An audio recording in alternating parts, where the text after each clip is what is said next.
Hi, thanks for joining. I'm going to show a traumatic cataract here. You can see there's a little bit of zonulopathy. Look carefully as I tip this eye. You'll see the edge of the lens. So we're going to have to use some capsular support systems in this case. We'll start by making our capsular excess. I was lucky enough to be able to get a pretty good size capsular excess without having to do any tricks. A little OVD underneath the anterior capsule is going to let us fit 2 capsular hooks.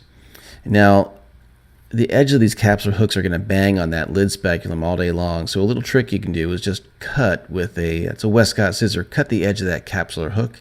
And now those 2 hooks are going to act like zonules, keeping this lens in place. Carefully remove and disassemble the nucleus here. And I typically like to go ahead and just chop or cross chop. But in the traumatic cataracts, once in a while we'll do a stop and chop, where divide that lens into 2, and then I'll cross chop and just take a little quadrant of the lens. You'll see that quadrant coming out right now. That frees up some space to more easily let the lens rotate. So I think that maybe that's a little bit more zonular friendly. I guess I'm not sure, but it worked pretty well in this patient. As with most traumatic cataracts, we're going to use bimanual IA. Allows the cortical material to come out quite nicely, even around the capsular hooks. And now we're going to get ready to put in the CTR. So the CTR we're using is the Morcher Eyejet type 15B. It's a preloaded CTR, and you can see the leading end there has a little extra bend.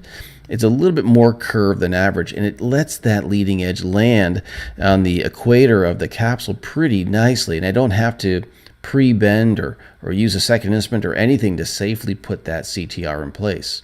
We'll just pop it in there with a hook and take out the capsular support system, and now we're ready to place our lens. We also had plans of doing iris repair. This patient had several sphincter tears secondary to his original trauma, and so we went around the eye using a couple of sliding knots to put those sphincter tears back together, giving him a better, more evenly sized pupil with his contralateral eye. This all went well, and we had no complication, but I'm not going to show much of the iris repair.